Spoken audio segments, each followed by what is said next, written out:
नमस्कार। आकाशवाणी चंडीगढ़ से प्रादेशिक समाचारों के साथ मैं निधि मुंजाल। प्रधानमंत्री नरेंद्र मोदी ने आकाशवाणी के कार्यक्रम मन की बात की 107वीं कड़ी के माध्यम से आज देश भर के लोगों से अपने विचार साझा किए। उन्होंने अपने संबोधन की शुरुआत में उन लोगों को श्रद्धांजलि अर्पित की जो 26 नवंबर 2011 को मुंबई आतंकी हमलों में वीरगति को प्राप्त हुए थे। आकाशवाणी पर मन की बात कार्यक्रम में श्री मोदी ने कहा कि देश 26 नवंबर को कभी नहीं भूल सकता, क्योंकि उस दिन राष्ट्र पर सर्वाधिक खतरनाक आतंकी हमला हुआ था। उन्होंने कहा, आज 26 नवंबर हम कभी भी भूल नहीं सकते हैं। आज के ही दिन देश पर सबसे जघन्य आतंकी हमला हुआ था। आतंकियों ने मुंबई को, पूरे देश को थर्रा कर रख दिया था।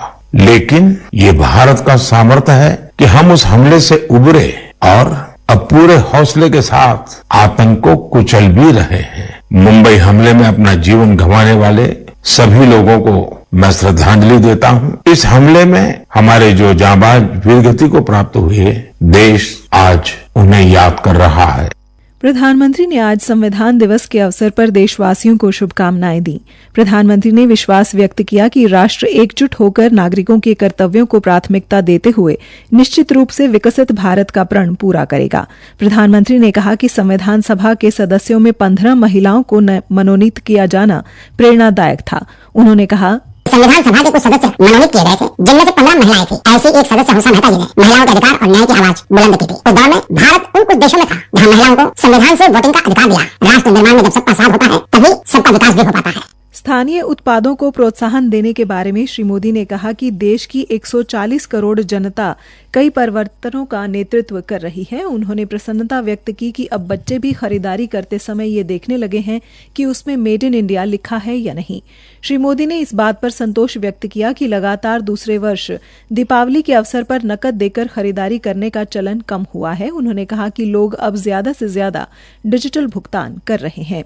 प्रधानमंत्री ने कहा कि 2022 में भारतीयों के पेटेंट आवेदन में 31% से अधिक वृद्धि हुई है। उन्होंने कहा कि 2022 में भारतीयों के पेटेंट आवेदन में 31% से ज्यादा की बढ़ोतरी हुई है। वर्ल्ड इंटेलेक्चुअल प्रॉपर्टी ऑर्गेनाइजेशन ने एक बड़ी ही दिलचस्प रिपोर्ट जारी की है। ये रिपोर्ट बताती है कि पेटेंट फाइल करने में सबसे आगे रहने वाले टॉप 10 देशों में भी ऐसा पहले कभी नहीं हुआ। इस शानदार उपलब्धि के लिए मैं अपने युवा साथियों को बहुत बहुत बधाई देता हूं। मैं अपने युवा मित्रों को विश्वास दिलाना चाहता हूं कि देश हर कदम पर आपके साथ है।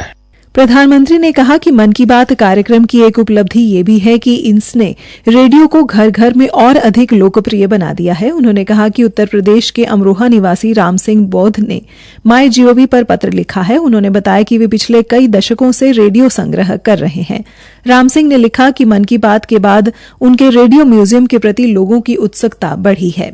श्री मोदी ने कहा कि मन की बात से प्रेरित होकर अहमदाबाद के निकट तीर्थधाम प्रेरणा तीर्थ ने दिलचस्प प्रदर्शनी लगाई। इस दौरान 100 से अधिक विशिष्ट रेडियो प्रदर्शित किए गए। प्रधानमंत्री ने कहा कि ऐसे अनेक उदाहरण हैं जिससे पता लगता है कि लोग मन की बात से कितने प्रेरित हुए और उनके उद्यम शुरू किए।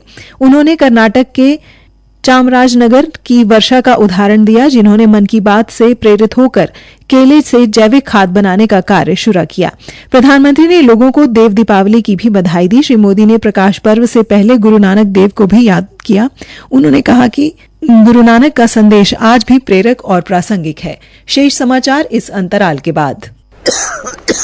हाँ, वैसे तन्ना इतना भी नहीं बेरा दुनिया का हो जितना तू दिखावा करया करे। अब मैंने क्या कह दिया? अरे तू कुछ कहे, इससे पहले तेरी खांसी कह देवे है। अक 2 हफ्ते तक ज्यादा खांसी, बलगम में खून आना, लगातार बुखार आना, भूख और वजन का कम।